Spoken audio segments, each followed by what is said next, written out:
오늘은 우리가 몇 주 만에 서마스쿨을 다시 시작하는데요. 오늘 8번째 그런 강의입니다. 8번째. 제목은 부활. 이번 우리 지난 주일이 또 부활주일이었기 때문에 오늘 좀 부활에 대해서 좀 전반적으로 성경에서 부활에 대해서 어떻게 이해하고 있는지 이런 내용들을 함께 좀 나눠보기를 원합니다. 우리 먼저는요, 이 구약에서의 그 부활을 찾아볼 수 있는 그런 대목들이만 항상 이게 구약과 신약은 연결되어 있잖아요. 그 기점이 예수 그리스도이신데 구약과 신약, 그래서 구약의 모든 그런 일들은 하나의 신약에 예수 그리스도를 예표하는 것들로 가득 차 있고요. 특별히 이제 오늘 이 시간에 이제 구약의 먼저 부활을 나누고자 할 때 좀 영적인 의미의 부활을 찾으면 굉장히 많아요.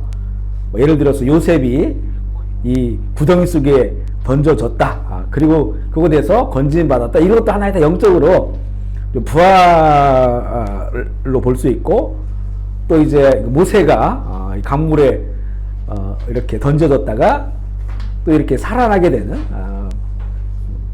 물에서 건진을 받았다라고 하는 이런 모세라고 하는 이름을 갖게 된 것도 뭐 영적으로는 부활을 상징하는 것이기도 하고, 홍해바다가 갈라지고 그곳으로 백성들이 지나가는데 이게 언제든지 그 홍해바다가 다시 물이 흐르면 다 죽을 수밖에 없는, 그러니까 그 죽음의 그 바다를 건넌 것, 이거 다 부활을 상징하고요. 또 유월절 어린 양의 피를 발라서 죽음이 넘어간 것도 영적인 부활을 찾아보면 뭐 굉장히 많습니다. 굉장히 이제 많은데,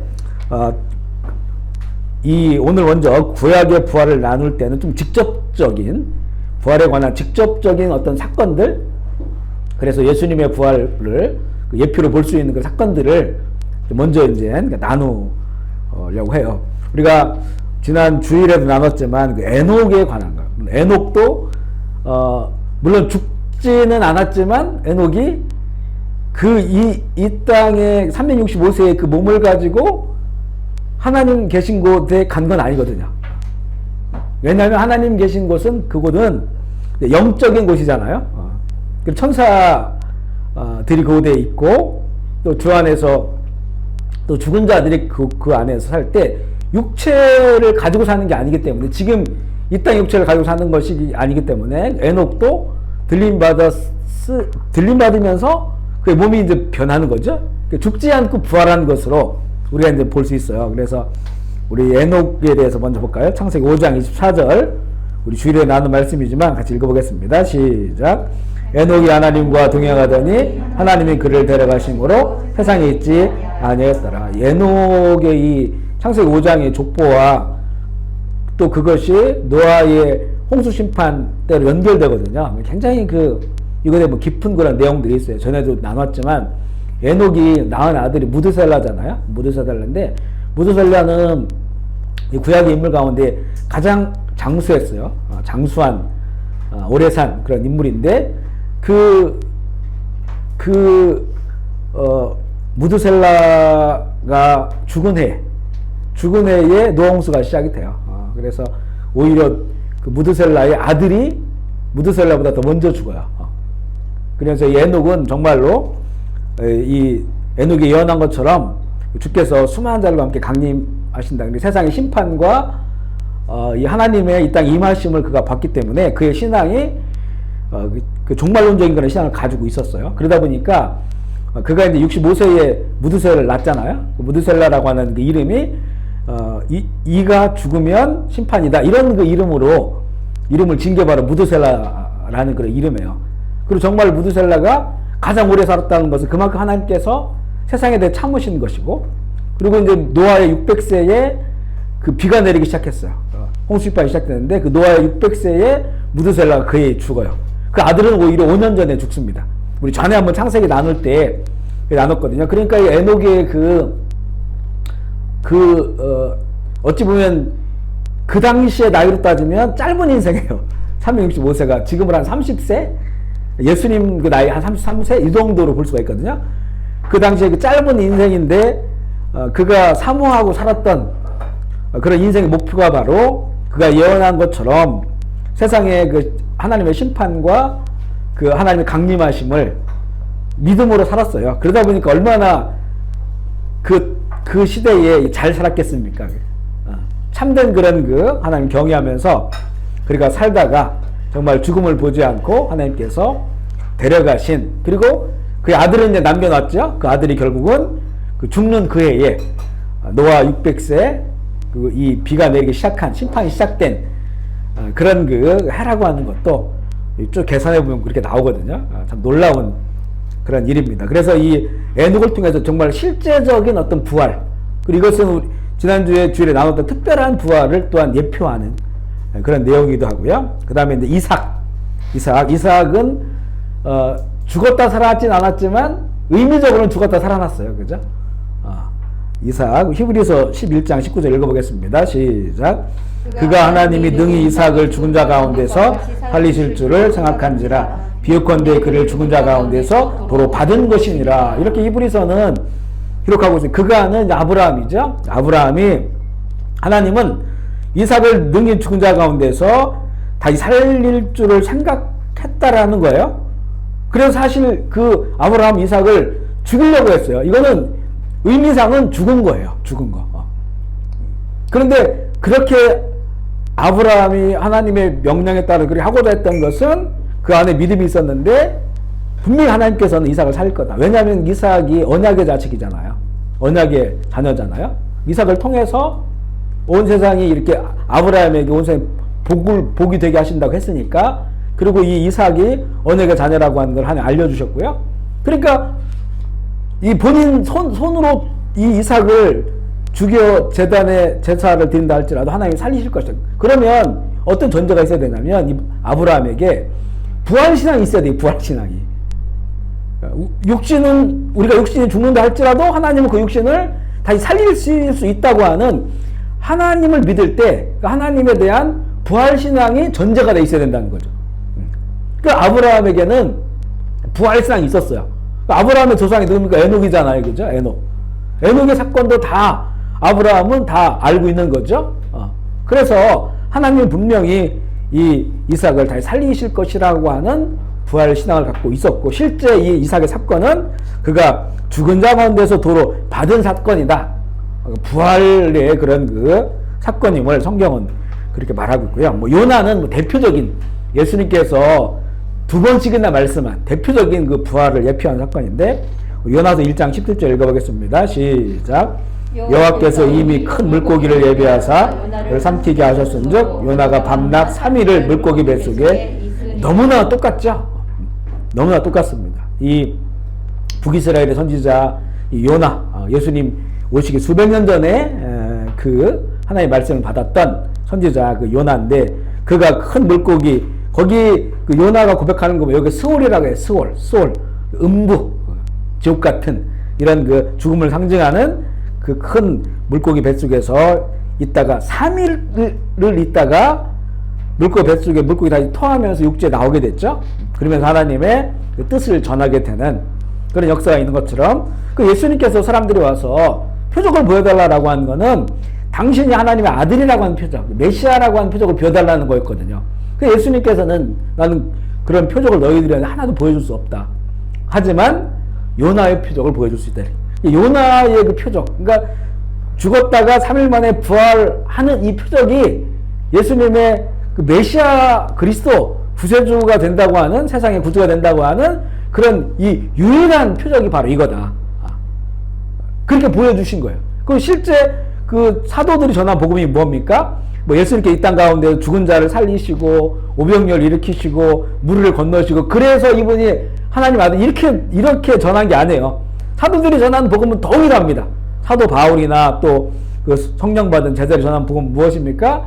너희들이 십자가 못 박아 죽인 예수를 하나님께서 살리셔서 우리의 주가 되게 하셨다. 그럼 바로 우리의 주가 되게, 우리의 구세주가 되게 하신 그 증거가 바로 죽었다가 살아나신 거라는 거예요. 그분에 대한 다른 걸 포함시키지 않았습니다.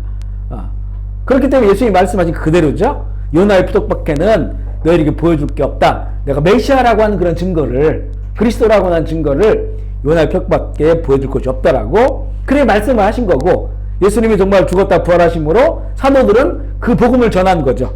죽었다가 하나님께서 살리신, 이거 여러 차례 얘기했어요. 이거 굉장히 중요한 거라겠죠. 예수님 스스로 부활한 게 아니라고 여러 차례 얘기했죠. 예수님은 스스로 부활했다고 하면 완전히 안 죽었다 이렇게 이해할 수 있어요. 생명이 그 안에 남아 있었다라고 이해할 수 있잖아요. 그런데 그 사도행전을 보면 사도들이 전한 복음을 동일합니다. 너희들이 죽인 예수를 하나님께서 살리셨다는 거예요. 예수님은 완전히 죽었어요. 어떻게 몸에 있는 피가 다 빠져나간 껍데기만 남았는데 어떻게 그게 살 수가 있어요, 그죠? 살 수가 없죠. 심장은 멈췄고 뇌도 멈췄고 모든 피는 다 흘러내려왔고 스스로 살아난다는 거는 이건 안 죽었다는 거예요. 그런데 완전히 죽으셨어요. 그리고 베드로 전서에 보면 그분의 영혼이 옥에 갔다겠죠. 지옥에 갔다는 거예요, 그죠? 거기 있는 자들 가리켰다는 거예요. 그리고 완전히 흉악한 죄인이 돼서 죽으신 거예요. 그거를 하나님께서 살리신 거예요. 왜냐하면 그분의 죄 때문에 죽은 것이 아니기 때문에 이걸 명확하게 알아야 되는 거죠. 그래서 사도들이 전한 복음을 잘 보면 하나님이 살리셨다 이렇게 나와요. 하나님이 살리셨다. 그래서 이제 그 예수의 생명을 가지고 있는 우리도 하나님께서 우리를 살리시는 거예요, 그죠? 그래서 그 요나의 표적 너무나 명확한 벌의표가 되고 이제 그 한 사건이 또 있어요. 그 특별한 부활에 대한 한 사건이 또 있죠. 엘리야. 열왕기하 2장 11절 말씀 읽어볼게요. 시작. 두 사람이 길을 가요. 불수레와 불말들이 두 사람을 갈라놓고 엘리야가 회오리바람으로 하늘로 올라가더라. 회오리바람, 토네이도 같은 걸 타고 하늘로 올라갔어요. 그러면 마찬가지예요. 이 엘리야가 이 땅에 몸을 가지고 이 하나님 나라에 살 수가 없어요. 그러니까 회오리바람으로 들러 올라가면서 그게 사도바울의 표현을 하면 호련히 변화되는 거죠. 에녹도 호련히 변화되어서 영적인 몸을 입고 그 하나님 나라에 살게 되는 것처럼 바로 이 엘리야도 그 방식으로 그리고 우리에게 지금 기다리는 그 날도 바로 그런 방식에 살아서 끌려 올려가서 부활하는 이런 것을 우리가 기대하고 있는 거예요. 그렇지 않고 주 안에서 죽으면 또 그 말씀대로 이 땅 육신은 썩어 들어가지만 이 부활의 형체를 입게 되는 그런 그 부활을 우리가 기다리고 있다. 그 실제 이제 그 예수님께서 뭐 나사로를 살리고 나인성 과부의 아들을 살리고 하는 것처럼 죽었다가 살아간 일도 있죠. 열왕기상 17장 21절 22절 읽어보겠습니다. 시작. 그 아이의 몸에 3번 펴서 엎드리고 여호와께서 부르짖어 이르되 내 하나님 여호와여 원하건대 야의 혼으로 그의 몸에 들어오게 하옵소서 하니 여호와께서 엘리야의 소리를 들으심으로 그 아이의 혼이 몸으로 돌아오고 살아난지라. 이게 퍼포먼스가 그 아이의 몸 위에 이거 엘리야거든요. 엘리야. 사르밧 과부의 이제 아이가 죽었는데 이 간구했을 때 혼이 돌아온 거예요. 아이가 살아난 거죠. 부활한 거죠. 죽었다가. 근데 보면 3번을 그 몸 위에 올라갔다가 내려 3번을 했어요. 이거 보면 이것도 하나의 3일이라고 하는 거죠. 3일 후에 3 숫자 이런 것들이 있는 성경에는 어떤 그 참 신비한 그 코드처럼 이렇게 40일, 뭐 12, 3 이런 것들이죠. 40년, 쭉 70년 이런 그냥 숫자들이 아니에요, 사실은. 이렇게 이제 3번 엎드리고 일어나고 기도하니까 이제 그 아이 혼이 돌아오는 그 부활하게 된 죽었다 살아나는 그런 일이 이제 있게 되는 거고요. 물론 이제 그러나 이 아이의 죽었다 살아나는 거나 나사로가 살아나는 거나 이 살아남은 육신이 살아나는 거기 때문에 다시 죽게 되지만 예수님의 이제 부활은 영원한 그런 부활이고 그 안에 있는 자들의 부활도 영원한 부활임을 그런 또 차이가 있음을 알게 됩니다. 구약의 성경 구절들 부활을 그 이야기하는 많습니다. 몇 구절만 읽어보면요. 시편 16편 10절 말씀 읽어볼게요. 시작. 이는 주께서 내 영혼을 소홀에 버리지 아니하시며 주의 거룩한 자를 멸망시키지 않으실 것입니다. 그렇죠? 소홀에 버리지 않고 멸망시키지 않는다고 하는 건 살아나게 한다는 거죠. 살아나게 하신다. 그 이사야 26장 19절 읽어볼게요. 시작. 주의 죽은 자들은 살아나고 그들의 시체들은 일어나리이다. 티끌에 누운 자들아 너희는 깨어 노래하라. 주의 이슬은 빛나 있으리니 땅이 죽은 자들을 이거 뭐 너무나 이제 그 요한계시록이나 그 말씀랑 똑같은 그런 내용 이사야서. 물론 이사야서는 굉장히 비전의 선지자예요. 그래서 환상과 비전을 굉장히 많이 봤어요. 다니엘처럼. 그것이 이제 새하늘과 새 땅의 비전들. 거기에 보면 다 이 죽음에서 깨어난 사람들이니까 그런 부분에 대한 이 노래가 굉장히 많습니다. 이사야서에. 그리고 이제 또 이사야서 53장, 이사야 53장은 어린 양 종의 고난에 관한 걸 말씀 가운데 있는 내용이에요.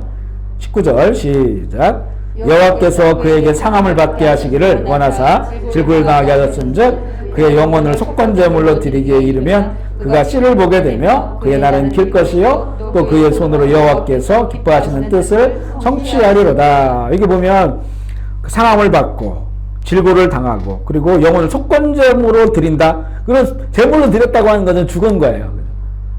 완전히 죽은 거죠. 그런데 그가 씨를 보게 된다. 부활했으. 그의 날은 길 것이다. 그러면 살아난다는 거죠. 살아서 또 그의 손을 여호와께 기뻐하시는 뜻을 성취하는, 구원을 성취하시는 이 어린 양 예수 그리스도에 관한 그 예언의 말씀 가운데 바로 부활을 품고 있는 그런 내용입니다.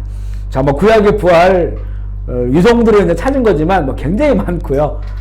이렇게 자료를 몇 군데 보니까 너무 많아요. 그리고 몇 가지 요약을 해 놓았고요. 그래서 구약의 그 모든 이 부활에 대한 예표들이 많다. 그리고 또 성취하신 것임을 알게 되고, 그러면 예수님의 부활에 관해서, 예수님의 부활에 대해서 지금도 그렇지만 역사적으로도 굉장히 부인하는 것들도 많고 또 그들의 논리들도 있고 그러거든요. 그런 것들을 좀 이렇게 간략하게 정리해 볼게요. 먼저 부활에 대한 의심들이 있어요.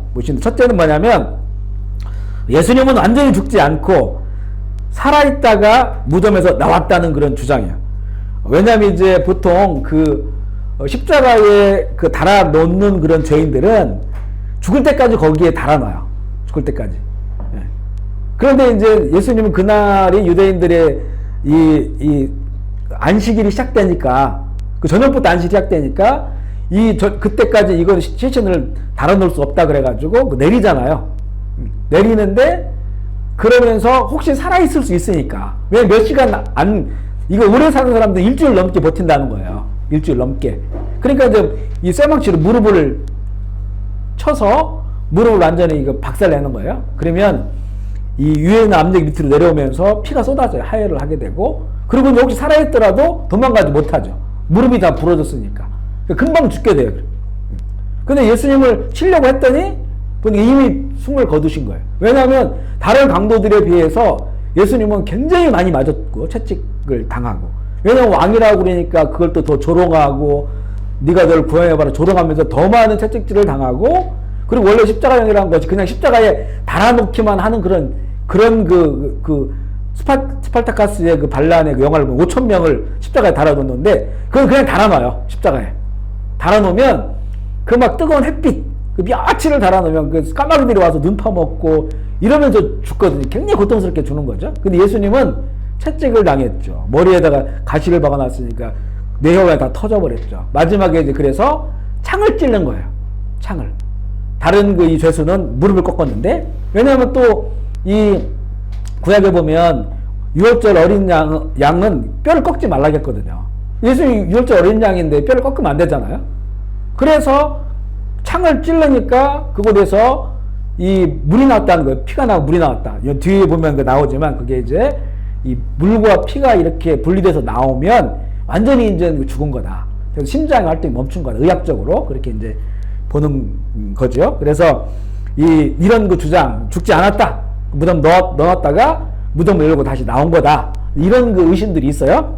이것은 보면 온몸에 채찍형을 당하고 십자가 6시간 달려있어서 모든 피가 다 빠져나갔기 때문에 1톤 반이나 되는 돌문을 열 수가 없고, 또 이 병사들이 십자가에서 예수님의 죽음을 확인했고, 그리고 옆구리를 찔르니까 피에 물이 나왔다는 부분은 의학적으로는 응혈과 그리고 혈청이 분리된 상태로 완전히 죽었다는 강력한 의학적인 그런 증거다. 이렇게 이제 이야기를 하면서 이제 예수님의 완전한 죽음에 대해서 우리가 증거를 삼을 수 있고요. 두 번째는 이 의심이 굉장히 오랫동안 간 거예요. 제자들이 시체를 훔쳤다는 주장이야. 그래서 왜냐하면 예수님께서 살아나리라고 얘기했으니까 이 예수님을 이제 그 하나의 어떤 그 운동의 중심에 세우기 위해서는 예수님의 시신이 없어져야 된다는 거죠. 그러니까 사도들이,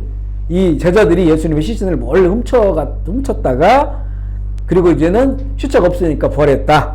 이렇게 이제 그 거짓 선전을 했다는 거예요. 그리고 실제 성경에 그 얘기가 나오거든요.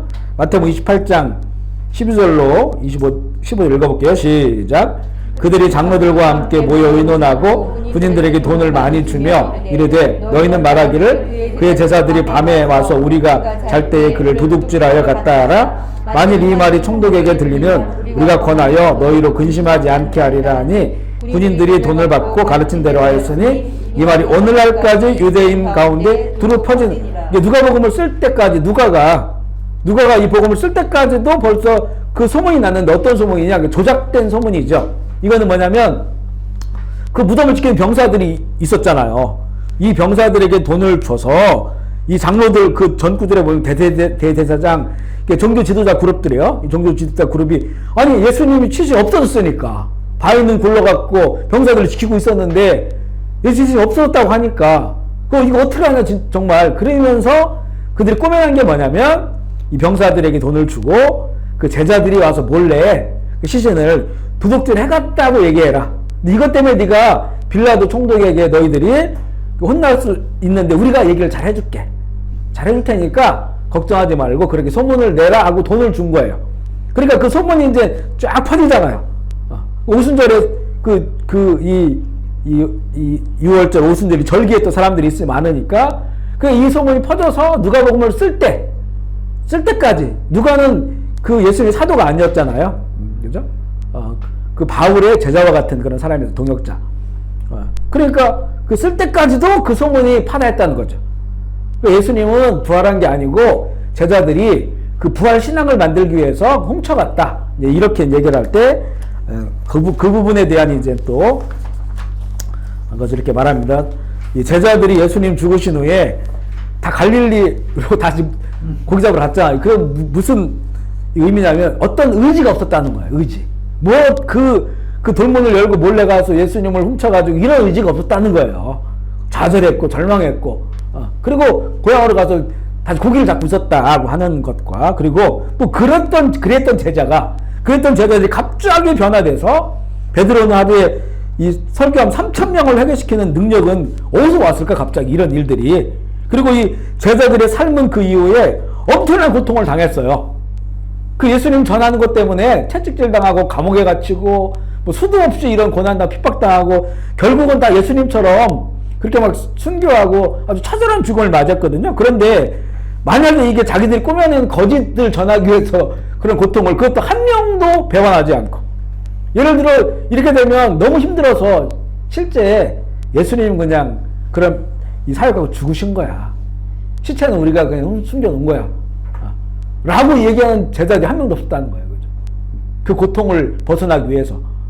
이런 그 변화가 뭐 때문에 왔느냐 이거죠. 이거는 예수님의 실제 부활이 아니라면 이들의 삶의 전반에 다 고통스러운 삶을 살았는데 그 거짓말을 통해서 내가 유익을 얻고 또 무언가 자기가 교주가 되고 이러면 뭔가 이게 도움이 될 텐데, 자기 시대의 무슨 영광을 보면 그렇지 않고 도망다니고 핍박당하고 죽임당하고 이런데 이 거짓말을 왜 붙잡고 있냐는 거죠.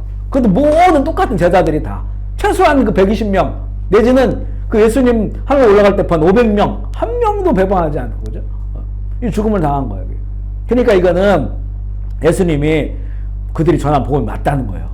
그리고 그들이 그렇게 담대하게 변화되는 이 변화가 뭐냐? 한두 명이 변화된 게 아니잖아요. 그죠? 이 변화가 어디서 왔느냐? 이런 것들이 이제는 부활하신 주님을 이들이 다시 만났고 그 사명을 받고 성령을 받았기 때문에 그런 것이다. 부활의 증거가 되고요. 셋째는 뭐냐면 권력자들이 시체를 훔쳐갔다는 그런 주장이에요. 이게 왜 그러냐면 우리 사도행전 4장 2절 볼까요? 사도행전 4장 2절 시작. 예수 안에 죽은 자들이 부활했다고 백성을 가르치고 전함을 싫어하니, 바로 그 종교 지도자들을 말하거든요. 그들이 이제 이런 생각을 한 거예요.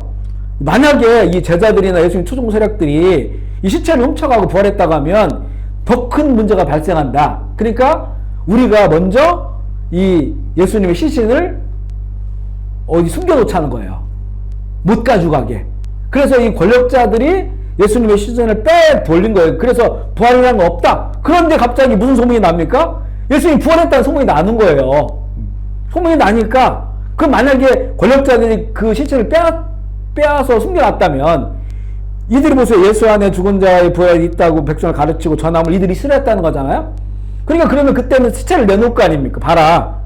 시체가 여기 있다. 우리가 보관하고 있었다. 이러면 이들의 부활신앙이 거짓이 되잖아요. 그래서 이 권력자들이 빼들렸다라고 하는 그 주장도 맞는 말이 아니다. 이렇게 볼 수가 있어요. 그래서 이 예수님의 부활을 부인하는 그런 여러 그런 그 논리들, 그것에 대한 그런 내용을 했고요. 그 다음에 부활을 증거하는 일들, 부활을 증거하는 일들. 먼저는 이제 예수님의 부활을 부인하는 그 입장 중에 뭐가 있었냐면, 그들이 예수를 다 만났다고 하잖아요. 제자들이 찾아오신 분이 만났다고 하는데, 이것은 환각이다, 환각. 이렇게 주장하는 그 얘기가 있는데, 거기에 대한 반박으로 예수님의 부활을 증명하는데, 제자들에게 40일 동안 나타나셨어요. 그리고 그래, 만약에 환각이라고 한다면 이게 거의 한 6주 동안 예수님께서 쉬어보면 11번 정도를 나타나셨거든요. 그러니까 제자들만, 이 사도들만 아니라 또 그 제자들, 우리가 누가복음 읽으면서 마음이 뜨거워진 사람들은 예수님의 사도가 아니라 제자들이거든요. 글로바 뭐 이런 사람들. 이렇게 총 11번에. 근데 그 11번 동안 모두 다 환각을 본 거냐, 환상을 본 거냐 이거죠. 환상을. 어떻게 그럴 수가 있냐. 그리고 이 고린도전서 15장에 보면 500의 형제에게 일시에게 보이셨. 이거는 이제 예수님께서 하늘로 올라가실 때. 그리고 나서 그때 500명이 봤고요. 그리고 그 전에 40일 동안 이 제자들, 사도들까지 합하면 최소한 550명 이상이 예수님을 만났는데, 십자가에 죽으셨다가 부활을 만났는데, 그러면 그들이 다 환각 상태가 빠져 있었느냐. 그러니까 이 환각이라고 하는 거는 이 말이 안 된다. 실제 그리고 이제 그 고린도서 15장에 바울이 이걸 쓸 때, 부활에 대한 얘기를 쓸 때 몇 명은 죽었고 지금도 그 중에 몇 명은 살아있다 이렇게 나와요.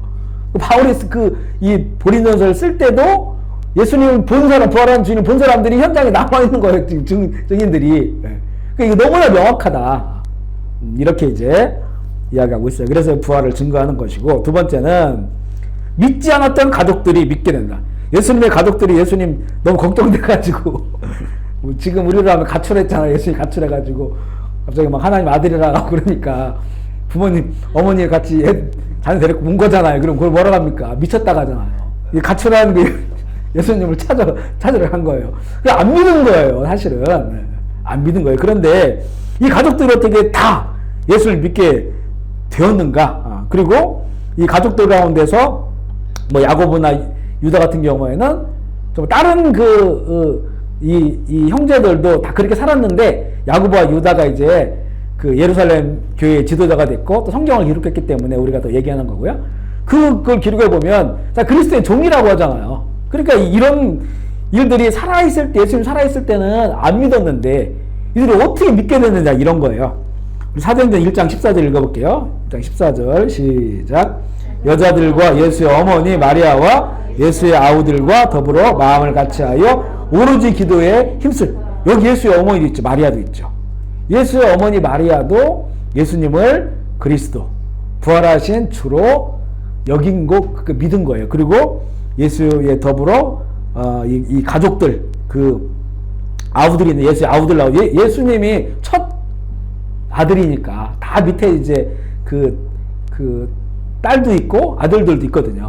그 모든 이 아우들이 더불어서 마음을 같이 하고, 일반 사도들 120명 제자들도 똑같은 그런 마음으로 기도했다는 거예요. 왜 기도합니까? 예수님께서 너희들 가지 말고 성령 받을 때 기도해라. 그 하나님의 음성으로 들은 거죠. 그리고 성령 받고 이들이 복음을 전했으니까, 정말 예수님을 그리스도 하나님 아들로 믿는 그 믿음을 이들이 가졌다는 것은, 이게 이제 이 부활하신 주님을 만나지 않은 이상 어떻게 이런 일이 벌일 수 있느냐. 이들이 다 고난당하다가 다 이런 믿음 때문에 다 죽게 되는 거예요. 죽게 된다. 이게 사실 이슬람 마호메드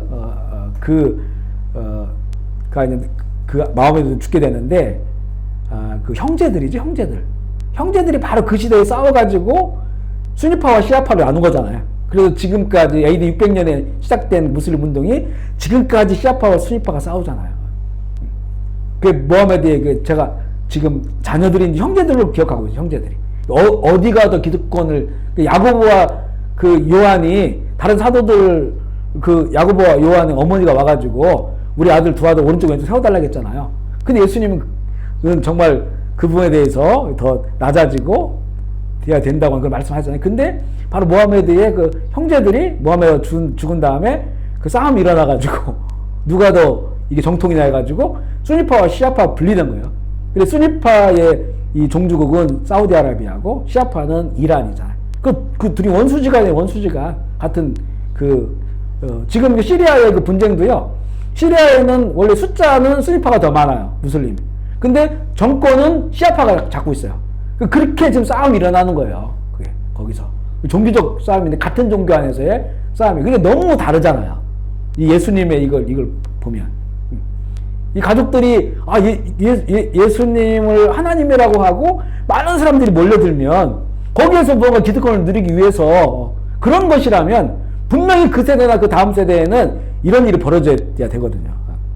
그런데 그런 게 아니었어요. 다 고난당하다가 순교. 또 그 시대에는 기독교가 기득권을 가진 시대도 아니었고 300년이나 지나야 AD 300년 후에나 그 로마에서 밀라노 칙령으로 의해 그때 기독교가 인정되었던 거니까 그죠?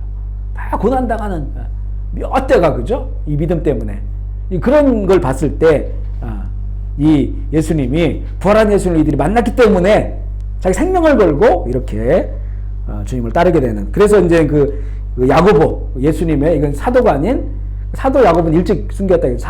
AD 35년 정도에 제일 먼저 순교했다고 했죠. 여기 야고보는 예수님의 동생이 나중에 예루살렘의 지도자가 됩니다. 그래서 사도행전 15장에 보면요.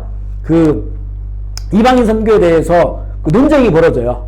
사도행전 15장에 예루살렘 모여서. 왜냐하면 이방인들이 성령이 임하는데 이게 다 유대인들이잖아요. 복음을 전하는 그 사도들이.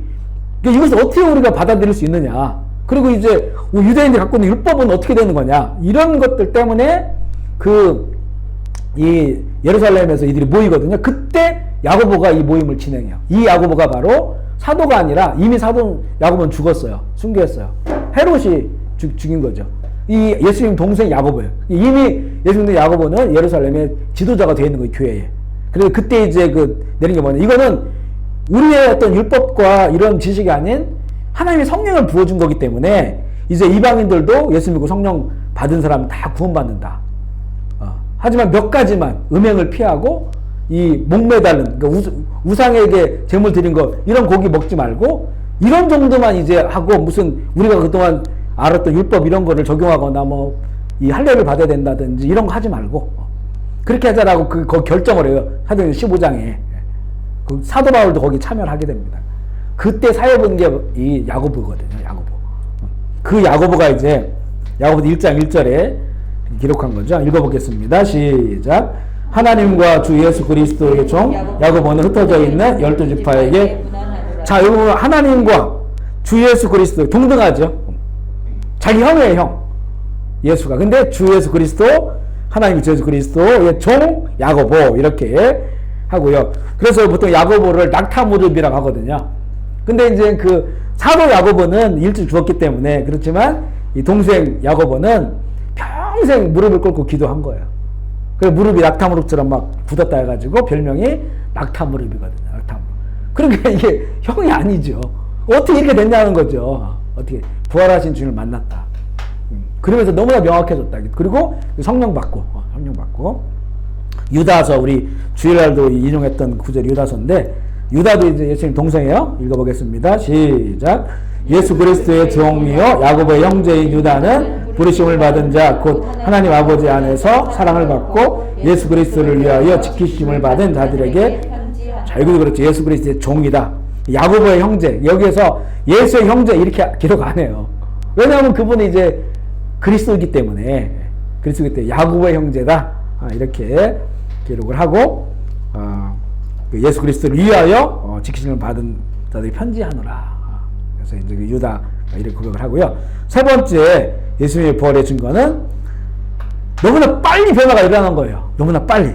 전혀 교육을 받지 못했던 그 사도들, 또 예수님의 제자들, 즉각적으로 그들에게 갑자기 말을 너무나 잘하게 됐고, 그리고 지혜와 근데 능력이 나타나요. 예수님과 같은 능력이 나타나고, 앉은 병이 막 이렇게 세우고, 그러면서 이제 전 세계의 복음이, 이게 도대체 어떻게 해서 이런 일이 일어나게 됐느냐, 이러고요. 그것도 뭐 한두 명이 아니라, 그 모든 사도들, 그리고 그들이 세운 집사님들, 엄청난 능력이 나타나니까, 초월적 능력을 가지고 있으니까, 이게 막 곧바로 이런 능력이 나타나게 된 거예요.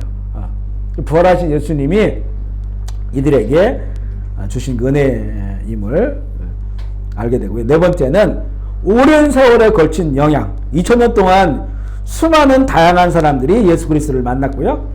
부활이 거짓의 기반화였다고 한다면 이게 이미 탄로났을 것입니다. 거짓은 탄로나요.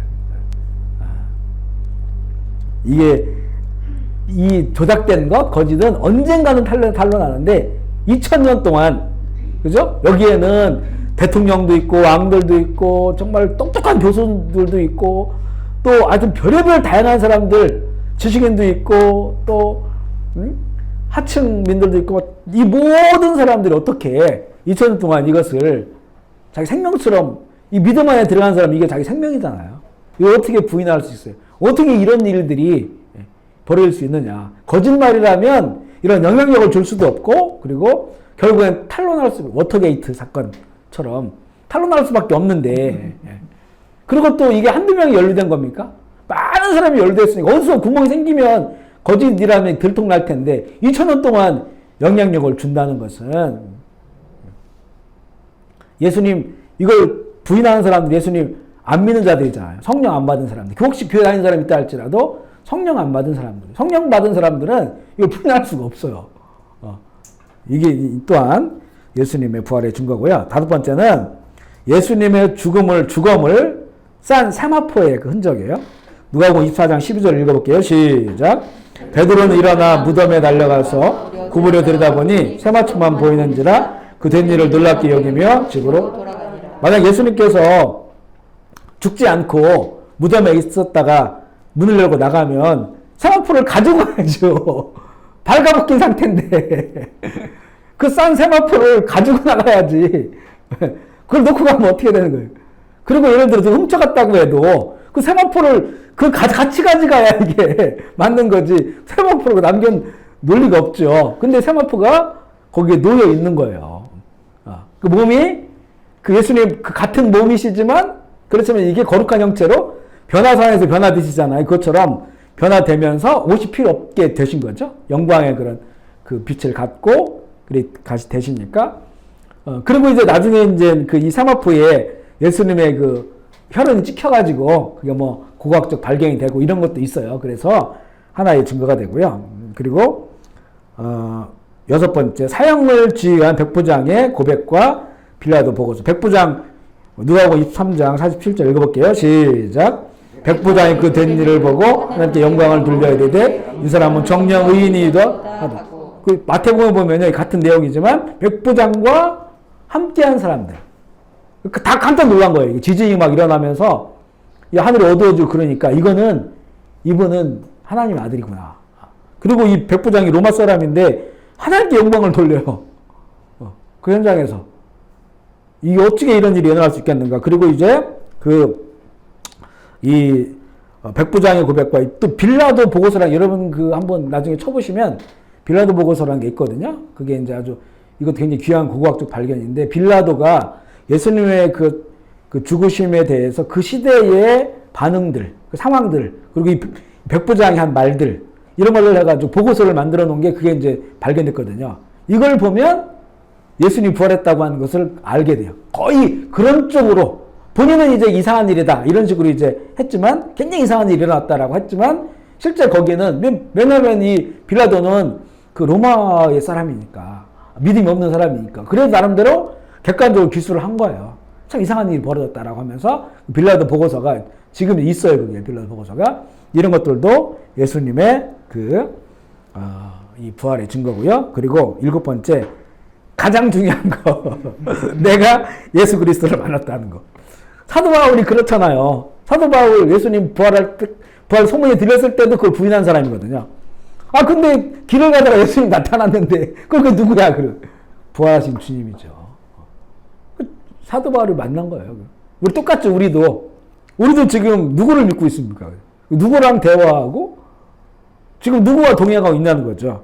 예수님과 동행한다면, 이분이 죽으셨고 안 일어나셨다면, 우리가 뭐 천사하고 동행하겠죠. 근데 죽으셔서 부활했으니까 우리에게 한 번씩 음성도 들려주시고, 감동도 주시고, 사랑도 느끼게 하시고, 그 우리 예수님 지금 만나고 있잖아요. 이것처럼 정확한 부활의 증거가 어디 있냐. 2000년 됐는데도 여전히 우리가 만나고 있으니까 가장 최고의 부활의 증거인 것이죠. 내가 예수님 만났다는 거. 그 예수님 만나는 사람은 부인할 수가 없어요. 안 만나니까 논리적으로 또 지식적으로 이것을 부인하는 거지, 만난 사람은 부인할 수 없다. 왜 만났으니까. 명확한 증거다 볼 수가 있고요. 세 번째, 부활의 형상인데요. 이 부분도 전에 이제 말씀 나눈 적도 있고 해서 이거는 간단하게만 우리가 다시 리뷰하는 것으로 할게요. 먼저 성경 누가복음 20장 34절로 38절 말씀, 예수님이 하신 말씀이죠. 같이 읽어보겠습니다. 시작.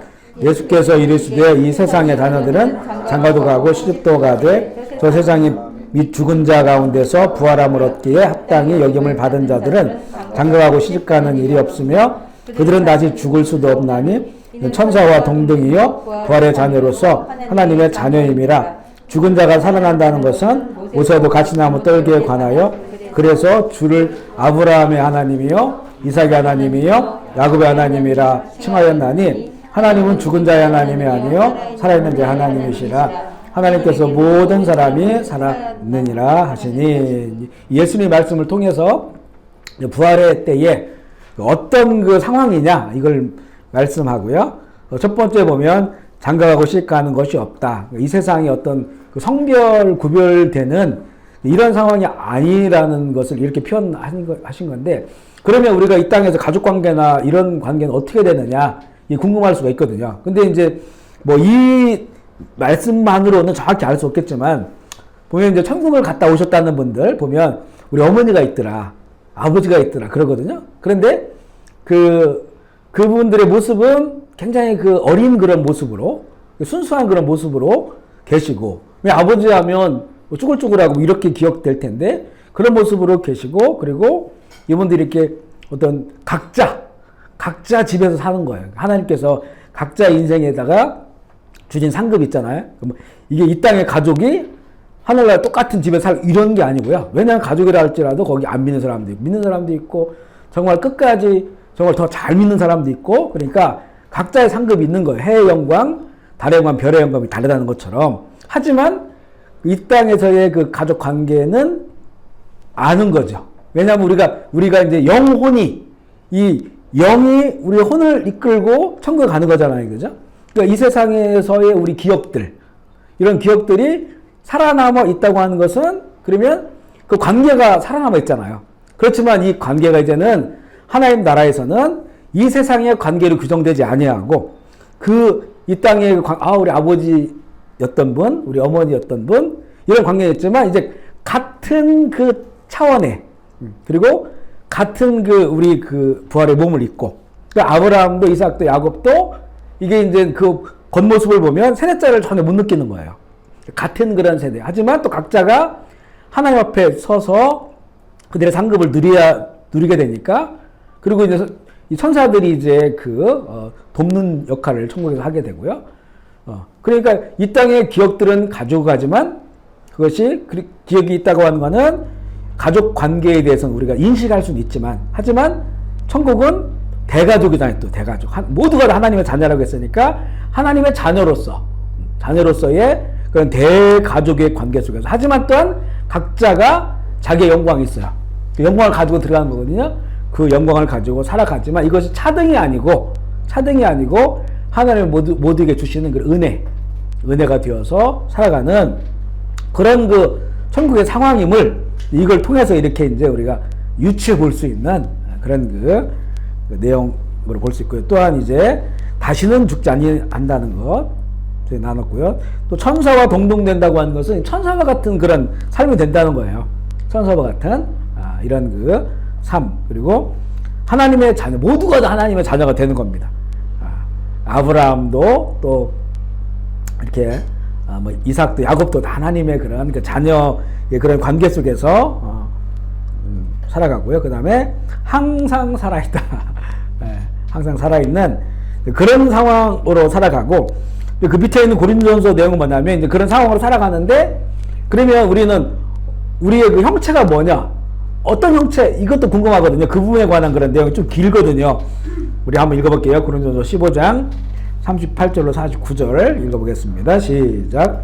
하나님이 그 뜻대로 그에게 형체를 주시되 각 종자에게 그 형체를 주시느니라. 육체는 다 같은 육체가 아니니 하나는 사람의 육체요, 하나는 짐승의 육체요, 하나는 새의 육체요, 하나는 물고기의 육체라. 하늘에 속한 형체도 있고 형체도 있으나 영광이 따로 있고 땅에 속한 것의 영광이 따로 있으니 해의 영광이 다르고 달의 영광이 다르며 별의 영광도 다른데 별과 별의 영광이 다르도다. 죽은 자의 부활도 그릇 같으니 심고 썩지 아니할 것으로 다시 살아나며, 욕된 것으로 심고 영광스러운 것으로 다시 살아나며, 약한 것으로 심고 강한 것으로 다시 살아나며, 육의 몸으로 심고 신령한 몸으로 다시 살아나나니 육의 몸이 있은즉 또 영의 몸도 있느니라. 기록된 바 첫사람 아담은 생명이 되었다 함과 같이 마지막 아담은 살려주는 영이 되었나니, 그러나 먼저는 신령한 사람이 아니요 육의 사람이요 다음에는 신령한 사람이니라. 첫사람은 땅에서 났으니 흙에 속한 자이거니와 둘째 사람은 하늘에서 나셨느니라. 무릇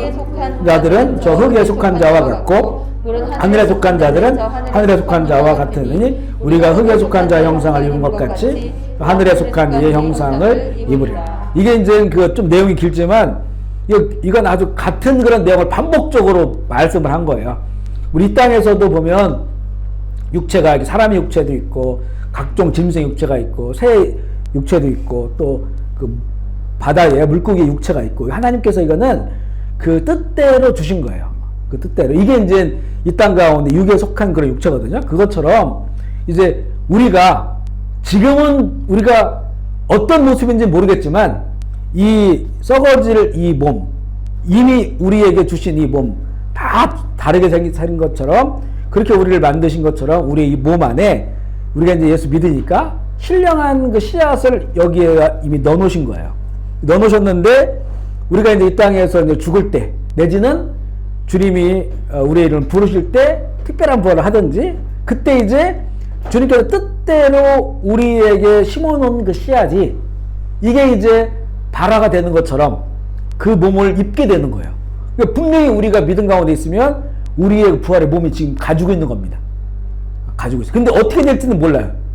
저희가 이제 집에 한 번씩 제가 그 씨앗을 많이 갖다 놓고 사가지고 집에 뿌리거든요. 이렇게 정원이 있으니까 거의 다 실패해가지고 다 죽고 했지만, 하지만 보면 이게 씨앗들을 냉장고에다 때는 이렇게 모아놓다 보니까 막 큰 게 있고 조그만 게 있고 막 나중에 이게 무슨 씨앗인지 몰라요. 섞여가지고. 근데 이거를 모르는데 지금 우리가 모르는 상태예요, 다. 근데 이것을 이제 심어서 발화가 되면 자라다 보면 이게 상추구나, 이게 토마토구나, 무구나, 이걸 알 수 있잖아요. 그 얘기를 지금 하시는 거예요. 지금 분명히 부활이 있는데 그 부활의 형체에 대해서 궁금한 거에 대해서 사도 바울이 얘기해주고 있는 거거든요. 근데 이미 지금 우리에게 우리는 이제 위로부터, 그러니까 이제 흙으로서 난 건 이미 가지고 있잖아요. 이 몸뚱아리 가지고 있는데 이제 거듭난 것이 위로부터 온 거잖아요. 위로부터 온 그 부활의 씨앗이 우리 안에 있는 거예요. 근데 이것은 일단은 영광은 달라요. 우리가 이제 짐승으로 되진 않아요. 물론 그 천국에도 보니까 새들도 있고 나무들도 있고 그런 그 형체들이 있어요. 하지만 우리의 영광은 하나님께서 사람으로 우리를 지으셨기 때문에 그 영광이 다릅니다. 해와 달과 별들도 별들 각자 영광이 다르다고 말씀하는 것처럼 그 영광이 달라요. 그 영광은 우리가 이 땅과 어떻게 살았느냐에 따라 다르는데, 그렇다고 우리가 짐승이 되지 않습니다. 이게 윤회설에는 사람이 짐승이 되고 벌레가 될 수 있잖아요. 벌레가 사람 될 수 있잖아요. 이거는 이제는 진리가 아니죠. 우리는 이 사람의 영광, 피조물 중에서 사람의 영광을 취하게 되는데, 이 땅 가운데 우리가 믿음을 가지고 살아갔을 때 또 우리 각자가 또 영광이 달라요. 우리가 주어질 그 상급이 다르다는 거죠. 그런데 그거는 우리가 지금 몰라요. 모르고 이거는 우리 속에 지금 씨앗이 이렇게 자라나고 있는 것이고, 이 땅에 이제 우리 육신이 끝날 때, 내지는 그 특별한 부활을 하게 될 때, 그게 발화가 돼서 그 몸을 입게 되는 거예요. 그 몸으로 이제 영원히 살아가는 겁니다. 소망하는 것은 최소한 이런 모습으로는 좀 안 살았으면 좋겠다. 그죠? 아마 우리 모두가 만족할 그런 그 몸을 입게 될 것입니다. 아멘이시죠? 사도 바울이 그걸 얘기해주고 있는 거예요. 이게 그러면서 이제 이 땅 힘들고 어려워도 절망하지 말고 끝까지 믿음 지키며 살아야 된다. 그 얘기를 하고 있는 것입니다. 그래서 여기 보면요, 이걸 좀 정리하면 하나님께서 모든 것의 형체를 주셨다. 이거는 이제 지금 이 육신의 형체를 말해요. 모든 것의 형체가 있다라는 거죠. 그리고 다양한 형체가 있다. 사람, 또 사람과 사람, 또 짐승, 새, 물고기 이런 형체를 준 것처럼 하늘에 속한 형체가 있고 땅에 속한 형체가 있는데, 하늘에 속한 영광, 땅에 속한 영광이 다르다. 그러니까 이 땅 가운데서도 영광이 있잖아요. 그죠? 육신을 입고 영광을 받는 사람들이 있어요. 그죠? 뭐 권력자들이라든가 아니면 뭔가 뭐 스포츠를 잘해가지고 메달을 따면 영광을 받잖아요. 그죠? 육신에 속한 영광이. 그거는 이 땅 가운데서 끝나는 영광이 그게. 그런데 이제 하늘에 속한 영광이, 이거는 이 땅에는 보이지 않습니다. 하나님의 이 말씀에 순종하고 따라가 살아가는 자, 그 안에 믿음이 있어서 벌의 씨앗을 가지고 있는 자는 그 하늘의 영광을 지금 쌓아놓고 있는 거예요. 근데 이것은 이제는 호련이 변화됐을 때, 벌의 몸을 입었을 때 그 영광을 가지고, 이 요한계시록에 보면 뒤에 보면 자기 영광을 가지고 성에 들어간다고 그래요. 거룩한 성에. 각자 모두가 다 다른 영광을 가지고 들어가요. 이거는 이제는 그 영광은 이 땅 가운데 믿음이 어떻게 살았느냐에 따라서 다른 거예요. 그죠? 그 영광을 가지고 들어간다. 그래서 하늘에 속한 영광입니다. 그리고 이제 썩을 것. 썩을 것은 죽을 것이죠. 죽을 것. 지금 우리 부활의 형체가 지금 우리 안에 있어요. 우리 안에는 지금 나라고 하는 형체는 이거는 죽을 것이에요. 그래서 이 죽을 것에 이 영원한 것이, 죽지 않을 것이 여기에 있는 거예요. 우리가 믿음을 가지고 있기 때문에, 예수 안에 있기 때문에. 그런 얘기고요. 그리고 육의 몸이 있고, 육의 몸은 흙으로 난 자, 아담 안에서 그 아담을 통해서 태어난 자, 이게 육의 몸에 우리가 이제 가지고 있는 몸이죠. 그리고 신령한 몸이 있어요. 위에서 난 자, 거듭남이라고 했죠. 거듭남, 물과 성령을 거듭나는 그 위에서 난 자, 그리스도 안에 있는 거예요. 이들이 이제는 이 부활의 형체를 입게 되고요. 흙에 속한 형상을 가진 것처럼 하늘에 속한 형상을, 이 표현이 그대로 이렇게 되어 있어요. 입을 것이다 이렇게 돼. 보세요. 우리가 고린도전서 15장 마지막 절, 그죠? 끄트머리 보세요. 49절. 우리가 흙에 속한 자의 형상을 입은 것 같이 또한 하늘에 속한 이 형상을 입으리라. 이 입으리라는 표현이 몇 번 나와요. 부활을 얘기할 때. 그러니까 이거는 그 입는 것처럼, 왜냐 우리 영혼은 똑같잖아요. 육신에 우리 영혼이 있는 것처럼 영혼이 빠져나가면 영혼 있잖아요. 그죠? 우리 보이지 않지만 이 영혼이 옷을 입는 것처럼 부활의 그 몸을 입는다는 겁니다. 입는다 이게 표현을 여러 군데 해놨어요. 부활의 그 형체를 입게 된다. 그것으로 영원히 삶을 말하고요. 우리 지난 주일에 나눈 특별한 부활인데 이것도 좀 더 나눠볼게요. 고린도 전서 15장 51절 말씀 읽어보겠습니다. 시작. 보라 내가 너희에게 비밀을 말하노니 우리가 다 잠잘 것이 아니요 마지막 나팔에 순식간에 호련히 다, 여기 잠잘 것은 아니다라고 하는 살아있는 상태라고 얘기했죠. 그래, 살아있는 상태로 에녹처럼 엘리야처럼, 그리고 어떤 신비한 모습으로 끌어 올라가면서 변화되는 부활의 몸을 입는 그런 상태를 말하고요. 데살로니가전서 4장 16절 17절 시작. 주께서 호령과 천사장의 소리로 하나님의 나팔 소리로 친히 하늘로부터 강림하시리니 그리스도 안에서 죽은 자들이 먼저 일어나고 그 후에 우리 살아남은 자들도 그들과 함께 구름 속으로 끌어올려 공중에서 주를 영접하게 하시리니 그리하여 우리가 항상 주와 함께 있으리라. 제가 이제 주일날 간증을 했잖아요. 아마 몇 번 들어보신 분들이 있을 텐데, 그게 이제 조금 더 디테일하게 얘기하다 보면, 그때가 1월 말쯤 했었어요. 한 30일이나? 근데 선교팀이 그때 들어왔어요. 한목회 시작한 지 몇 개월 안 됐죠.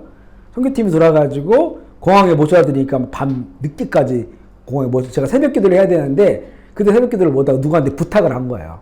근데 이제 그 새벽 기도 늘 하던 사람이니까, 그때는 이제 뭐 사역자도 없어 혼자 했으니까, 그때 이게 잠이 이렇게 딱 의식이 들어왔어요. 그러니까 이걸 제가 꿈이라고 않고 환상이라고 하는 게, 꿈은 이제 무의식 속에 있는 건데, 그때 딱 눈이 떠졌어요. 떠지고 딱 봤는데, 근데 갑자기 천정이 안 보이고 공중이 보이는 거예요. 공중이 보이고 옆에 보니까 사람들이 쫙 누워 있는 거예요, 같이. 되게 이상한 상황이죠. 그런데 보니까 한 명씩 없어져요.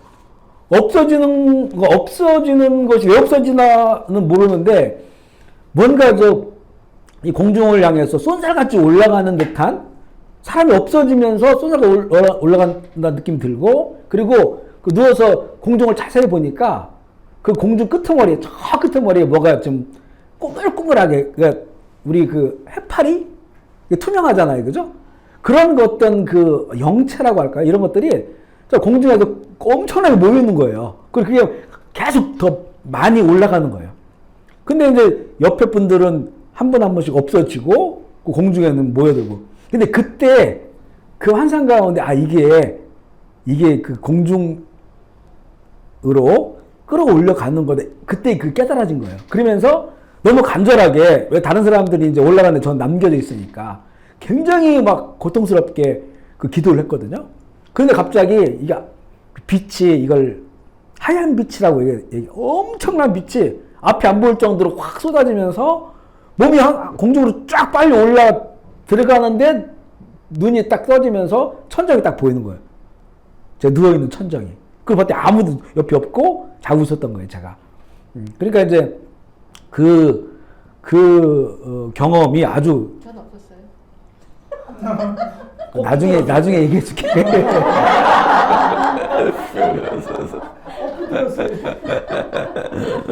그래서 정말 막 가슴이 뛰고, 그때는 어떻게 느꼈냐면 이 일이 곧 있을 거다 이렇게 느낀 거예요. 그래서 정말 좀 이상한 일만 벌어지면, 너 집 전화 안 받으면, 이 사람 혼자 갔나? 이런 느낌 들고, 정말 그때 그랬어요. 너무 이게 곧 있을 거다 이렇게 느껴지는 거예요. 이걸 전혀 그런 거 생각지도 않고 살았던 사람인데. 그런데 그 2007년이거든요. 딱 2년 후 2009년에. 그때 이제 목양실에서, 그때 우리가 막 2008년도부터 저희 교회가 큐티했거든요. 이 매일 성경으로. 그래 그것을 이렇게 보고 큐티하고 있는데, 그때가 마태복음 25장이에요. 마태복음 25장을 보다가, 이걸 좀 설교를 하면 좋겠다라고 해서 인터넷을 이렇게 찾아보니까 김우현 감독님이라고 최춘선 목사님 그 다큐멘터리 찍은 분이 간증한 게 이렇게 글로 써 있더라고요. 그때는 동영상 이런 것도 아니고. 근데 거기 보니까 이 마태복음 25장에 열천의 비유가 써 있는데, 갑자기 이걸 보는데 제 느낌이 성령이 막 임하는 거예요. 그런데 그게 한꺼번에 그게 이해가 되고 알아듣는 거예요. 이거 막 다운로드 되듯이. 너무 혼자 감격해가지고 막 거기 울고 막 그랬거든요, 혼자. 이게 경험이고, 그 다음에 또 2년 지났을 때, 2011년이죠. 근데 수요일 저녁에 이제 저녁 집회 준비하려고 한 5 정도부터는 보통 교회 오거든요. 근데 이제 해가 뉘어지는데, 그때 막 구름이 너무 멋있어요. 노을에다가. 그래서, 저런 구름 타고 주님이 오시겠지? 그 생각을 했는데 갑자기 이렇게 눈으로 확 보이는 거예요. 번개가 치듯이 그 눈에 확 보이면서 갑자기 막 어떤 이 마음의 찬양이 떠오르는데, 이걸 제가 이 설교 준비하고 있었으니까 그거 막 쳤어요. 한 1, 2분 쳤는데, 그 내용이 이제는 우리 기다림이라고 하는 우리 찬양집에 있는 창 너머 붉은 노을 바라볼 때 구구름 휩싸여 다시 오실 주님을 기다리는 이런 그 내용, 그게 그때 이제 그 시를 쓴 거예요. 사실은 뭐 썼다기보다는 좀 오랫동안 간직하라라고 하는 그런 마음으로 좀 성령께서 주시는 그런 말씀이었다. 지금도 저희 목양실에 붙어 있어요, 그게. 그 시가. 그래서 그렇게 연속 3번. 그리고 나서는 이렇게 뭐 환상이나 이런 것들이 그런 관련된 거는 그 이후에는 별로 없었거든요. 그러니까 이 2년씩 텀을 해서 3번을 동일하게 이렇게 그것을 경험하게 되니까. 그래서 2012년 우리 교회 표가 뭐냐면, 기다림이에요, 기다림. 그 다음에 거룩한 신부가 되자고 하는 그 표를 그때부터 하게 됐거든요. 그래서 좀 인생과 목회, 또 신앙의 방향이 그 경험으로 굉장히 많이 바뀌게 됐죠. 하나님이 나에게 이런 굉장히 뭐라 할까요? 어떤 의도적이지, 제 의도는 전혀 없었는데 하나님이 강하게 역사해 주신 거잖아요. 비전을 주시고. 그래서 이제 그런 그 삶의 방향을 갖게 된 겁니다. 이게 이제 우리 지난번에 나눈 특별한 그런 그 부활에 관한 그런 내용. 그래서 깨어있으라고 하는 것이 바로 이 날을 기다리는 거구나. 왜냐하면 예수님께서 최종적으로 오시는 거는요, 어지간히 그 때를 알아요. 왜냐하면 뭐 해가 바뀌고 막 이러니까 엄청난 일들이 대환란이 막 이러니까. 근데 물론 이때가 어느 순간인지는 자신 있게 말씀 못 드리겠더라고요. 어떤 분은 이제 환란 전이다, 환란 중이다, 환란 후다 그런데 그걸 다 볼 수 있는 구절들이 있기 때문에 저는 아직은 이게 언젠가는 모르겠는데 주님의 최종 재림과는 굉장히 관련이 있고 하지만 이게 환란 전, 환란 중, 환란 후 이거는 모르겠어요. 사실은 아직은 모르겠어요. 아직 모르겠다. 이렇게 이제 말씀드려. 하지만 분명히 이 그 특별한 이 부활 끌어올라가게 된다고 하는 이 사건은 있고, 예수님이 기다리라고 한 것은 깨어 기다리라고 한 건 바로 그 사건을 위해서. 그 내용들이 좀 더 있습니다. 우리 고린도서 읽었죠? 그리고 요한계시록 4장 1절 2절 읽어볼게요. 이거는 이제 사도 요한이 올라오라라고 해서 올라간 그 경험을 거기 적어놓은 거예요. 시작. 이후에 내가 보니 하늘 열린 문이 있는데 내가 들은 바 처음에 내가 말하던 나팔 소리 같은 그 음성이 이르되 이를 올라오라. 이후에 마땅히 일어날 일들을 내가 내게 보이리라 하시더라. 내가 그 성령에 감동되었더니 보라 하늘에 보좌를 베풀었고 앉으신 이가, 그러니까 사도 바울이 지금 반모섬에 있잖아요. 반모섬에 있는데 이리 오라고 해가지고 올라갔는데 거기에 하나님 보좌가 보이는 거예요. 물론 이것은 이제 뭐 세상적으로 보면 유체이탈처럼 몸은 남아있는데 영혼이 끌어올려 가서 그걸 보게 된, 사도 바울도 그걸 경험했잖아요. 그런 거라고 볼 수 있는데, 하지만 여기도 올라오라라고 해서 끌어올라간 그런 그 내용으로 볼 수 있고, 그 다음에 이제 계시록 11장 12절 읽어볼게요. 시작. 하늘로부터 큰 음성이 있어 이리로 올라오라 함을 그들이 듣고 구름을 타고 하늘로 올라가니 그들의 원수들도 구경. 여기 11장은 두 증인이 나오거든요.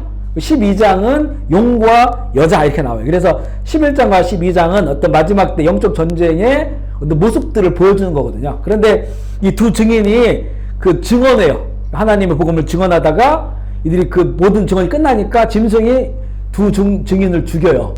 보통 이 두 증인을 그래서 뭐 교회와 뭐 이스라엘이다 이렇게 뭐 말하시는 분도 있고 여러 가지 해석이 있을 수 있지만 하여간 증인이 죽는데 하나님께서 이 증인 둘을 살려요. 살리고 그리고 이제 끌어올라가시는 거예요. 올라가는 거예요. 끌어올라가시는 그런 내용이라 그런 유사성이 있어서 이렇게 나눴고요. 그 다음에 계시록 12장 5절 읽어볼게요. 시작.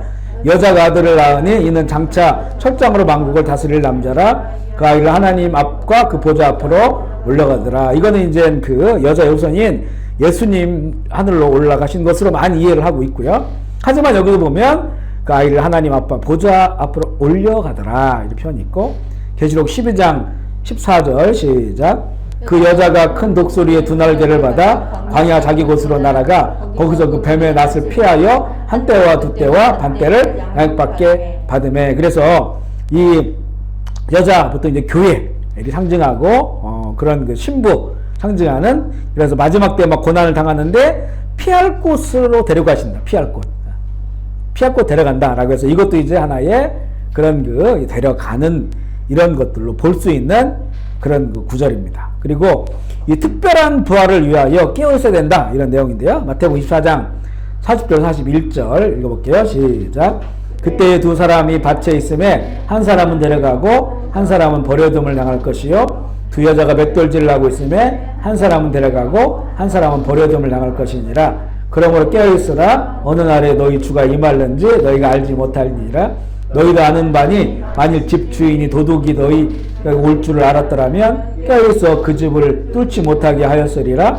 이러므로 너희도 준비하고 있으라. 생각하지 않은 때에 인자가 오리라. 그래서 이 말씀 맥락을 보면 이것은 이제 한 사람 남고 한 사람 데리고 가고 그 날을 위하여 깨어있으라는 거잖아요. 그 날을 위해서. 그리고 이제 이런 날 이후에 예수님의 최종 재림을 보면 모든 사람들이 이끌고 다시 땅으로 내려가는 거예요. 땅으로. 근데 데살로니가전서 4장도 보면 공중에서 주를 맞이하는 거잖아요. 이거는 보통 우리가 공중 재림이다 이렇게 이제 이야기하고요. 이 때가 언제나는 모르겠지만 하여간 예수님의 이 땅으로 온 최종 재림과 굉장히 관련된 그런 그 사건인데, 그러나 주님이 깨어 기다리라고 하는 것은 바로 이 사건 데려가시는 그런 특별한 그런 날을 위해서 깨어 있어야 된다 이렇게 이제 볼 수가 있어요. 물론 이제 뭐 이런 일이 있어도 사람들이 무지한 자들은 모르겠죠.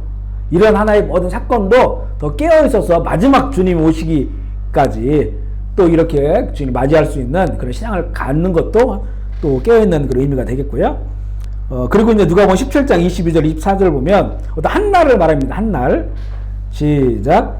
또 제자들에게 이르시되 때가 이르리니 너희가 인자의 날 하루를 보고자 하되 보지 못하리라. 사람이 너희에게 말하되 보라 저기 있다 보라 여기 있다 하리라. 그러나 너희는 가지도 말고 따르지도 말라. 번개가 하늘 아래 이쪽에서 번쩍이며 하늘 아래 저쪽까지 버려짐같이 인자도 자기 날에 자 보세요. 인자의 날이 하루 있는데 지금 예수님이 말씀하고 있는 이들은 그걸 못 봐요. 못 보는데 그 날이 인자의 날이라고 불리우는 그 날인데 이것은 아주 번개처럼 번쩍이면서 하늘 아래 저쪽까지 비친 온 세계에 이게 비친 같이 인자의 그 날이 있다. 근데 이게 구약 스가랴에 보면 또 인자의 날이 있어요. 한번 읽어보겠습니다. 시작. 여호와께서 아시는 한 날이 있으리니 낮도 아니요 밤도 아니라 어두워갈 때에 빛이 있으리. 이 스가랴 14장은 예수님의 그 재림에 관한 그런 내용을 말씀하고 있는 그런 내용이거든요. 그런데 그때에 여호와께서 아직 한 날이 있다는 거예요. 한 날. 그 한 날이 있는데 이게 낮도 아니고 밤도 아니고 어두워갈 때 빛이 있는다. 빛이 있다. 예수님께서도 번개가 치는 것처럼 그렇게 임하는 그런 그 날. 그래서 이것을 이 특별한 부활을 위한 그 날이라고 우리가 좀 이해할 수 있는 그런 그 구절입니다. 자, 그러면 이제 누가 이제 부활하느냐? 이 내용인데 이제 중요한 거는요. 믿는 자의 부활이 있고 안 믿는 자들의 부활이 있어요.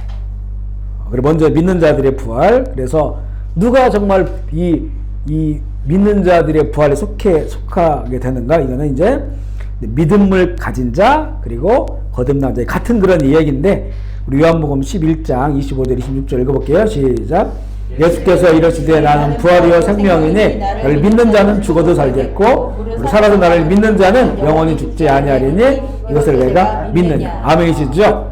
예수님은 부활이고 생명이니까 예수님 믿는 자는 그 부활을 해서 영원히 산다. 요한복음 3장 5절 시작. 예수께서 대답하시되 진실로 진실로 내게 이르노니 사람이 물과 성령으로 나지 아니하면 하나님 나라에 들어갈 수 없느니라. 이건 이제 니고데모가 영생에 대해서 물어봤잖아요. 영생에 대해서 물어봤을 때 그때 주신 말씀이니까 물과 성령으로 나지 아니하면 결국은 이 물과 성령으로 나는 것도 앞서 예수님 말씀한 것처럼 예수님 믿어야 되는 거죠. 예수님 믿으면 그 이제 거듭나서 영원한 하나님 나라에 들어가게 됨을 말씀해서 이게 이제 거듭난 자 그리고 예수님을 진정으로 믿는 자 이렇게 표현할 수 있고요. 요한복음 3장 13절 16절까지 이게 그 거듭남에 대한 그 맥락으로 이어진 말씀이죠. 시작. 하늘에서 내려온 자 곧 인자 외에 하늘에 올라간 자가 없느니라. 모세가 광야에서 병을 든 것 같이 인자도 돌려하리니 이는 그를 믿는 자마다 영생을 얻게 하려 하시니라. 하나님이 세상을 이처럼 사랑하사 독생자를 주셨으니 믿는 자마다 멸망하지 않고 얻게 하려 하심이니라. 그리고 뭐 요한복음 14장 6절에도 나는 길이요 진리요 생명이니 나로 말로 남지 않고 아버지께 갈 자가 없느니라 라고 말씀하시면서 오직 예수님을 그리스도 나의 구주를 믿는 그 믿음이어야 하고 이것이 정말 위로부터 다시 난 것 물과 성령으로 거듭난 자여야만이 영원한 생명을 누리는 이 부활의 삶을 살게 됨을 말씀하고 또 하나 이제 그 믿음이 정말 그 진정한 믿음이라면 그 삶에 대해서예요. 그 삶이 뭐냐 미랄의 삶을 살아야 된다고 하는 그런 내용입니다. 미랄이 이 땅에 떨어져서 죽는 것처럼 이게 자기 부인 자기 십자가 바로 이 말이 정말 예수님을 진정으로 믿는 사람들이에요. 이런 그 미랄의 삶을 살 때 그들이 영생을 누리게 된다고 하는 그런 말씀이거든요. 요한복음 12장 24절 25절 시작. 내가 진실로 진실로 너에게 이르노니 한 알의 밀이 땅에 떨어져 죽지 아니하면 하늘에 그대로 있고 죽으면 많은 열매를 맺느니라. 자기의 생명을 사랑하는 자는 잃어버릴 것이요 이 세상에서 자기의 생명을 미워하는 자는 영생하도록 보존. 자, 그러니까 앞에 있는 것은 이거는 이제 믿음이 어떤 믿음이어야 되느냐. 그리고 이 미랄의 삶은 그 믿음이 참 믿음이라고 한다면 어떤 삶을 살아야 되느냐 이거예요. 그죠? 그래서 첫 번째는 온전한 믿음, 두 번째는 그 온전한 믿음의 삶. 그 온전한 믿음의 삶은 뭐냐면 내가 죽어야 돼. 자기 부인하고 자기 십자가 지고 살아가는 그 삶이야만이 그게 이제 죽은 거예요. 그래야만이 이제 살아난다는 거죠. 영원한 삶을 영생하도록 보존하리라 이렇게 말씀해요. 그래서 그리고 이제 로마서에는 그것을 다른 표현으로 십자가와 연합해서 죽고 그리스도의 부활과 연합하여 부활하는 그것이 바로 이제는 영원한 삶인 것을 또 표현하거든요. 로마서 6장 3절에서 5절 읽어볼게요. 시작. 무릇 그리스도 예수 합하여 세례를 받은 우리는 합하여 세례를 받은 줄 알지 못하느냐? 그러므로 우리가 그의 죽으심과 합하여 세례를 받음으로 그와 함께 장사되었나니 이는 아버지의 영광으로 말미암아 그리스도를 죽은 자 가운데서 살리심과 같이 우리를 또한 새 생명 가운데 행하게 하려 함이라. 만일 우리가 그의 죽으심과 같은 모양으로 연합한 자가 되었으면 또한 그의 부활 같은 모양으로 연합한 자가 되리라. 만일 우리가 그리스도와 함께 죽었으면 또한 그와 함께 살 줄을 믿노니 이는 그리스도께서 죽은 자 가운데서 살아나셨음에 다시 죽지 아니하고 사망이 다시 그를 주장하지 못할 줄을 알미라. 자, 이것은 이제 그 하늘의 미랄 땅에 떨어져 죽는다고 하는 것에 대한 얘기. 이거는 그 죽음이라고 하는 것은 내가 나를 스스로 죽이는 게 아니에요. 자아파세를 이걸 잘못 이해하면 날마다 나는 죽어야 되고 나는 괴롭고 이건데 이제 우리의 자기 부인이라고 하는 건 그게 아니고 예수님이 죽은 십자가에 내가 함께 죽는 거예요. 여기에서 내가 죽는다는 것은 죄인 내가 죽은 것이고 그 세상이 죽은 것이고 이것을 말하는 거거든요. 이것을 우리가 믿고 내가 죽었음을, 그래서 예수님의 십자가와 연합해서 죽는, 그러니까 예수 죽음 내 죽음이에요. 이런 삶이 우리 삶 가운데 연속적으로 있어야 돼요. 그래야만이 예수 부활, 내 부활 된다는 거죠. 그래서 이것은 우리가 자기를 부인하고 자기 십자가 되는 것이 이게 어떤 자아파세, 스스로 나를 죽이는 게 아니라는 겁니다. 그리고 죽일 수도 없어요, 그거는. 그 죽음은 괴로워요, 사실은. 그러니까 우리의 죽음은 뭐냐면 예수 십자가가 내가 함께 연합해서 주님과 함께 죽었다고 하는 것을 내가 인정하고 믿는 거예요. 그리고 이것은 우리의 또 무기와 능력이 됩니다. 내 삶에 있는 그런 어떤 교만들, 또 죄악들, 허물과 이런 것들을 다 그것을 함께 예수님이 우리를 끌고 가시는 거예요. 그 죽음으로, 우리 믿음으로 말미암아서. 그러니까 막 날마다 나 죽고 해서 좀 보면 어떤 이런 그 기독교 계통에도 보면 자기 막 등에다 채찍질하고 이런 사람들 있잖아요.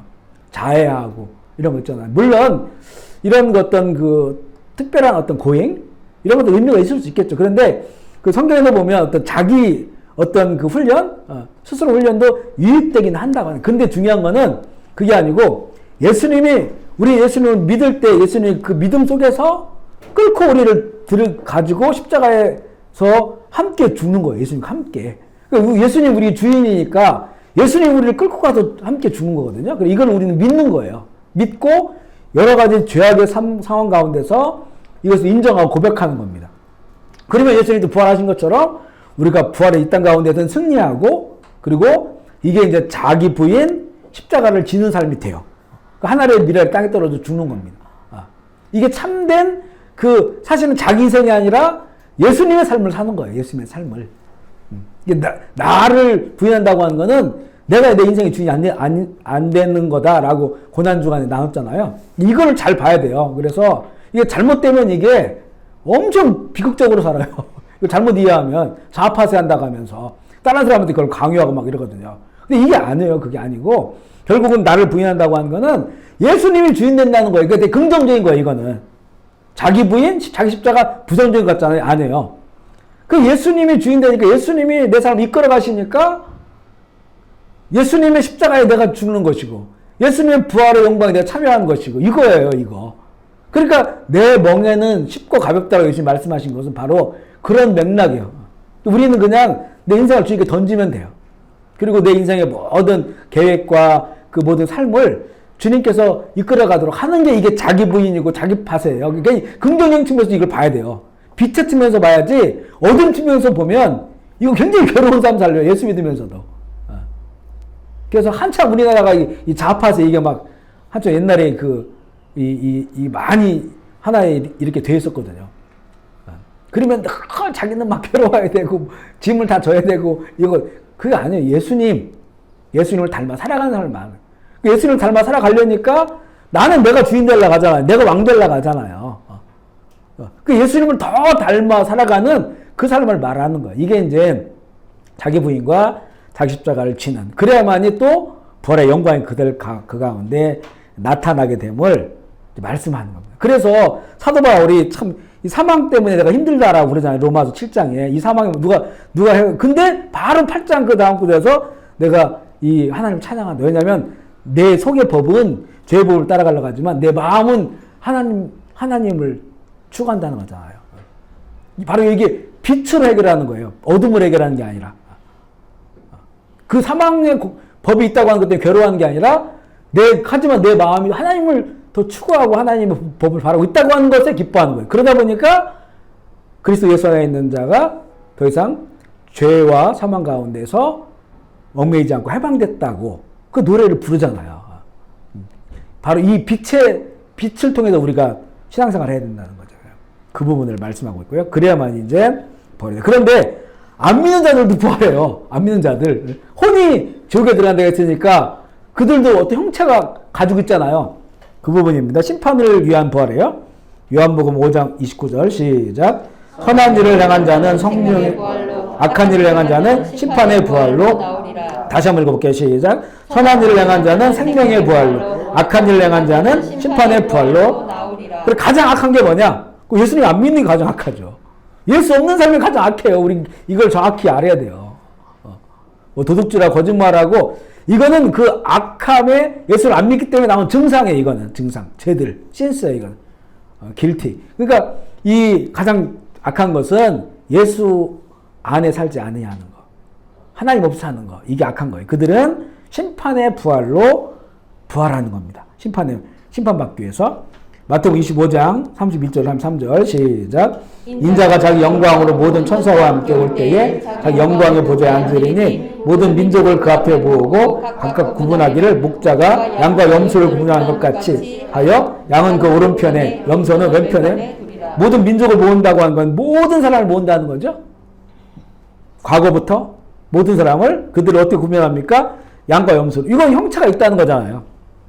양도 형체가 있고 염소 형체가 있고. 그래서 마지막 최후 심판을 하는 거예요. 그 부분을 대한 것이고, 이제 이 부자와 거지 나사로, 그것도 마찬가지죠. 누가복음 16장 22절 23절 시작. 이에 그 거지가 죽어 천사들에게 받들려 아브라함 품에 들어가고 부자도 죽어 장사되매 엄배도 고통 중에 눈을 들어 원래 아브라함과 그 품에 있는 나사로를 자 서로 볼 수가 있잖아요. 그러니까 거지 나사로도 이 부활의 몸을 입었고, 그리고 부자도 부활의 몸을 입었어요. 그런데 부자는 음부에 들어가 있죠. 그러니까 부활한다는 겁니다. 그죠? 계시록 1장 7절 시작. 볼지어다 그가 구름을 타고 오시리라. 각 사람이 눈이 그를 보겠고 그를 찌른 자들도 볼 것이요 땅에 있는 모든 족속이 그로 말미암아 애국하리니 그하리라. 그를 찌른 자가 누굽니까? 2000년 전에 예수님 찌른 자들, 그들도 예수님 오시는 거 보는 거예요. 그들도 부활한 겁니다. 부활해서 예수님 찌른 자들도 결국은 예수님 보게 된다. 그리고 흰보자 심판, 이게 둘째 사망을 위하여 다 부활, 죽은 모든 사람이 다 부활하는 거예요.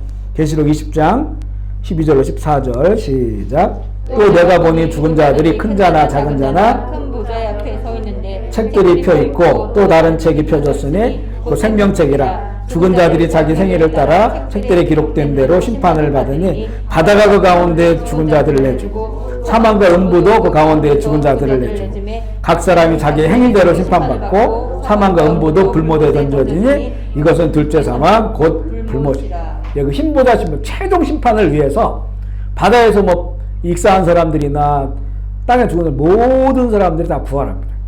그래서 이 영생 부활이든지 아니면 영벌 부활이든지 다 부활한다는 거예요. 그래서 심판받고 그 부활의 몸으로 살아가는 거예요. 여기 이 영벌 부활은 굉장히 부정적인 거죠. 우리의 부활하면 우리는 그 영생 부활이지만, 그죠? 그래 믿지 않느냐는 자들, 그들은 모든 행위대로 부활의 몸을 입고 그 형벌을 받게 되는. 오늘 여기까지 부활에 대한 그런 내용을 좀 종합해서 나눠 보았어요. 우리가 이미 우리 몸 안에 부활의 씨가 있다고 하는 거죠. 아멘이시죠? 이것을 잘 좀 키워나가서 우리 지금도 우리가 이렇게 나누지만 이 천국 이 부활의 그 삶이나 그거에 대해서 뭐 모르는 게 더 많죠. 너무 신비하고 모르는 게 더 많고 뭐 성경에서 이제 제가 이제 나눌 수 있는 건 한 이 정도까지. 물론 또 더 말씀을 보면서 또 다른 영역도 있겠지만 이런 영역에서 일단 이제 부활에 대한 내용들을 볼 수가 있어요. 하지만 이 부활은 참 그 영원한 삶이고 이 땅 가운데 비교할 수 없는 그런 것임을 다시 알게 되고요. 이 세상이 아름다운 게 있죠. 그리고 이 세상 아름다운 걸 누가 만들었습니까? 하나님 만들었으니까. 그런데 그 천국은 더 비교할 수 없으니까 얼마나 그것을 아름답고 또 사랑스럽게 하나님께 만드셨을까요? 그 나라를 위해서 준비하는 자가 정말 지혜로운 것이고, 그리고 주일날 나눈 것처럼 정말 그 특별한 부활. 지금 시대를 보면 정말 우리 시대에 있을 수 있겠다. 그리고 모든 그 전 세대에 그리스도인이라면 내 시대에 이 특별한 분이 있으면 좋겠다라고 아마 그것을 기다리고 있을 거예요. 그래야 그게 진짜 신앙이거든요. 왜냐면 언제인지 모르기 때문에, 언제 그런 일이 벌어질지 모르기 때문에. 하지만 2000년을 지금 온 거예요.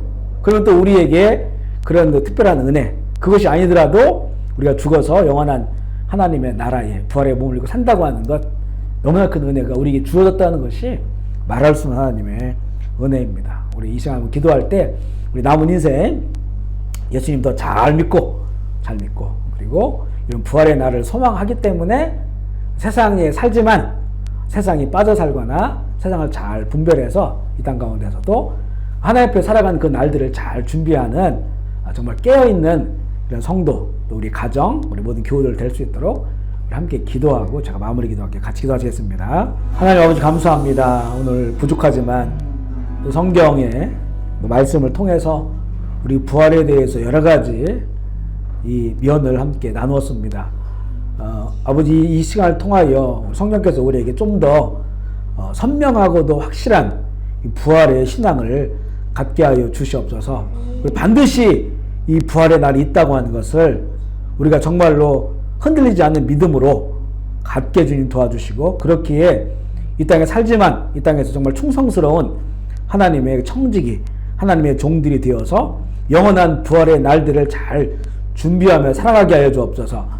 마태복음 25장에 10처녀 중에 5처녀만이 어린 양 혼인잔치에 들어간 것처럼 주님 그렇게 잘 이 등과 기름을 잘 준비하여서 아버지 언제 우리 주님 오시더라도 특별한 부활을 누릴 수 있도록 주님 도와주시고, 하나님 우리 시대가 아니더라도 우리는 이 땅 가운데 호흡이 끊어지는 그날 주께서 이미 우리의 육체 가운데 넣어놓으신 이 부활의 형체가 하나님 우리의 영원한 그 몸을 입고 영원한 아버지의 나라에 정말 그 영광을 누리며 살아갈 수 있도록 주여 인도하여 주옵소서. 이 부활 신앙이 우리들만의 신앙이 되지 않게 하시고 우리의 가족, 우리 자녀들에게 먼저 잘 가르치고 전하게 하시고, 또 이 시대에 함께 신앙생활하는 우리 교우들도 하나님 함께 나누면서 더 선명하게 이 부활의 날들을 소망하며 살아갈 수 있도록 주님 인도하여 주옵소서. 또 세상을 바라보니까 정말 주님의 때가 가까이 옴을